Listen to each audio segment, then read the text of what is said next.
আকাশবাণী কলকাতা গ্রামীণ সংবাদ পড়ছি প্রবাল বন্দ্যোপাধ্যায়। প্রধানমন্ত্রী নরেন্দ্র মোদী বলেছেন, গত কয়েক বছরে ভারতের স্বাস্থ্য পরিকাঠামো মজবুত হয়েছে।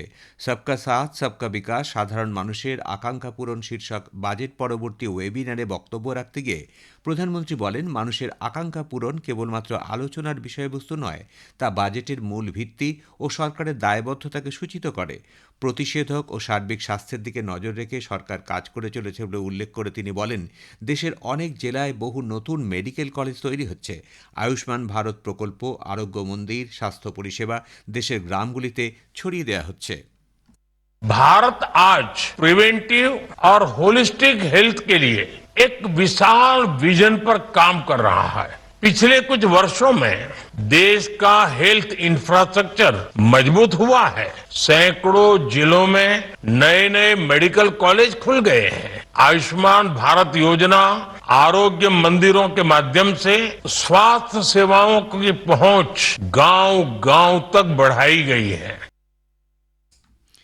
আসন্ন বিধানসভা নির্বাচনের প্রস্তুতি খতিয়ে দেখতে রাজ্যে আসা মুখ্য নির্বাচন কমিশনার জ্ঞানেশ কুমারের নেতৃত্বে পূর্ণাঙ্গ বেঞ্চ আর এজ রাজ্যের স্বীকৃত রাজনৈতিক দলগুলির সঙ্গে বৈঠক করেছে।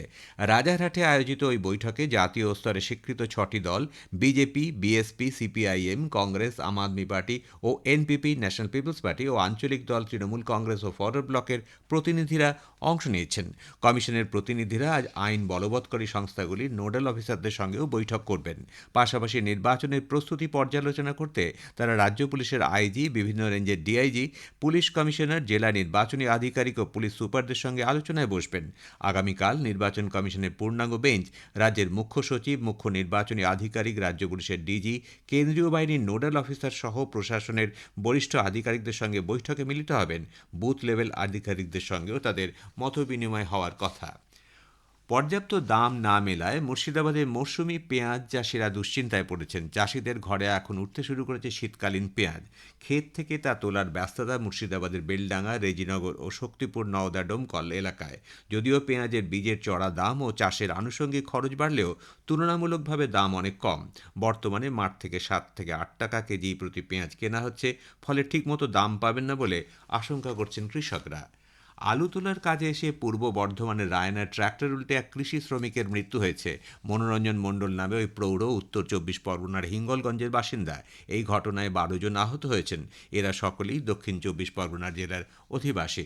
গতকাল হিজলানা থেকে জাকতা যাওয়ার পথে শ্রমিক বোঝাই ওই ট্র্যাক্টরটি হঠাৎই উল্টে যায়। অতিরিক্ত গতির কারণেই এই দুর্ঘটনা বলে পুলিশ জানিয়েছে। হাওড়ার ডোমজুড়ে পাকুয়া বাসস্ট্যান্ডের কাছে গতরাত একটি টায়ারের গোডাউনে আগুন লাগে। দমকল সূত্রে জানা গেছে, গত রাতে প্রায় 10টা নাগাদ 6000 স্কোয়ার ফুট এলাকা জুড়ে টায়ারের গোডাউনে আগুন লাগে। দমকলের 4টি গাড়ি 3 ঘন্টার চেষ্টায় ওই আগুন নেভায়। হতাহতের কোনো খবর নেই। অমৃত ভারত স্টেশন প্রকল্পের আওতায় সারা দেশে 1300-রও বেশি স্টেশন আধুনিকভাবে গড়ে তোলা হচ্ছে।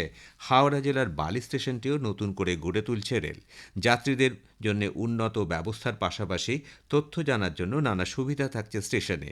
বয়স্ক এবং বিশেষভাবে সক্ষমদের চলাচলের উপযোগী র্যাম্প এবং নিচু উচ্চতার টিকিট কাউন্টারেরও ব্যবস্থা থাকছে। মুর্শিদাবাদের সাগরপাড়ায় এক মাধ্যমিক পরীক্ষার্থীকে গলা কেটে নৃশংস হত্যার অভিযোগে পুলিশ তার খুড়তুতো দাদাকে গ্রেপ্তার করেছে। গত 20শে জানুয়ারি সাগরপাড়ার পাঁজরাপাড়ায় বাড়ি থেকে বেশ কিছুটা দূরে জমি থেকে শাহিন মণ্ডল নামে ওই ছাত্রের দেহ উদ্ধার হয়। তদন্তের পর পুলিশ তার সম্পর্কের দাদা বাপি মণ্ডলকে গ্রেপ্তার করে। পরকীয়া সম্পর্কের জেরে এই হত্যা বলে পুলিশ জানিয়েছে। মুর্শিদাবাদের রঘুনাথগঞ্জের সেকেন্দ্রা গ্রাম পঞ্চায়েতের খেজুরতলা শ্মশানঘাট এলাকা থেকে গতকাল 2 জার ভর্তি তাজা বোমা উদ্ধার করে পুলিশ। নির্দিষ্ট খবরের ভিত্তিতে পুলিশ এই এলাকায় তল্লাশি চালায়।